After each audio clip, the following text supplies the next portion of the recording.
हरे कृष्ण। ओम नमो भगवते वासुदेवाय।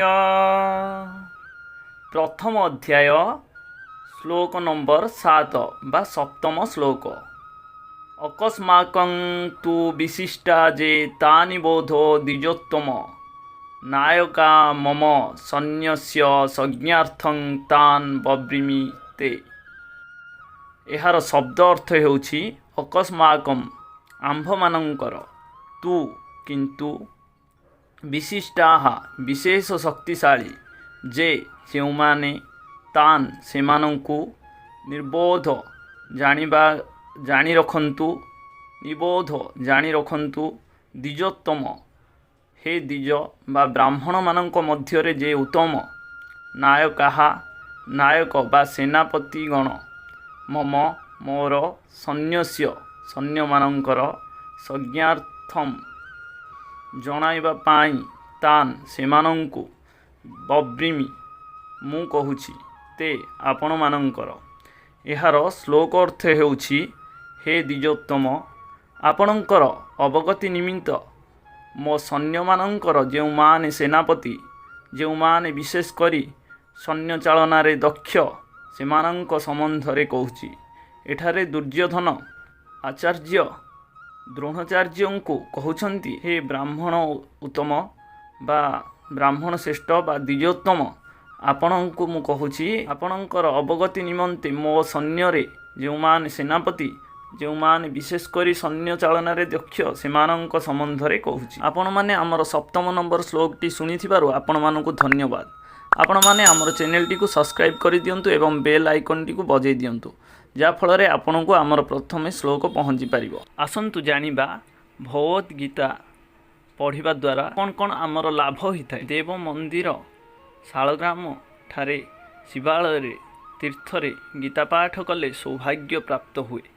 यज्ञ तीर्थ दान अपेक्षा गीता पाठ रे कृष्ण संतुष्ट हुअन्ति। जे भक्ति भाव रे गीता पाठ करे से वेद शास्त्रादि फल लाभ करे। जे सिद्धिपीठरे सभारे यज्ञ विष्णु भक्तों आगरे गीता पाठ करे से सिद्धि लाभ करे। जे प्रतिदिन गीता पाठ करे बा श्रवण करे से अश्वमेध यज्ञ फल पाए। जे शुणे जे पढ़े जे कीर्तन करे परम पद लाभ करे। गीता महात्म्य रे ए सबु वर्णित अछि जे गीता पढ़िबा द्वारा आमर कौन कौन सबु लाभ हुए।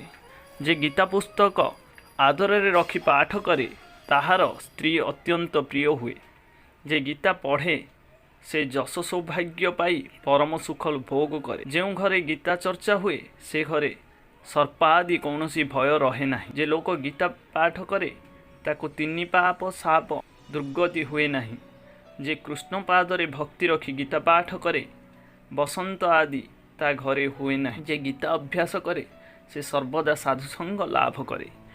एमिति गीता अध्ययन द्वारा अनेक उपकारिता रही एवं गीता शुणिबा बा अध्ययन करिबा द्वारा आपण अनेक पुण्य मिलिबा सहित आपण एही मोहमाया संसार रे जो दुखरे दुखित होउछंती बा जो माया रे पड़छंती से माया मध्य आपणकोठु धीरे धीरे दूरेई जीवो। आ कृष्ण भगवान को शरणागत होई आपण जदि गीता अध्ययन करंती ताहाले कृष्ण भगवान आपणकर सब दुख दूर करिदेबे। हरे कृष्ण कृष्ण कृष्ण हरे हरे हरे राम राम राम हरे हरे। ओम नमो भगवते वासुदेवाय। ओम श्री हरि नारायणाय नमः। कृष्णाय वासुदेवाय हरे परमात्मने प्रणत क्लेशनाशाय गोविंदाय नमो नमः। आपण मानकु आमर अनुरोध आपण आमर चैनल टी को सब्सक्राइब कर दियंतु एवं बेल आइकन बजै दियंतु जहा फल रे कि आपनकु आमर श्लोक प्रथमे देखा बा आपण प्रथमे सुनी पारिबे। धन्यवाद। आज पई एतिकी। हरे कृष्ण।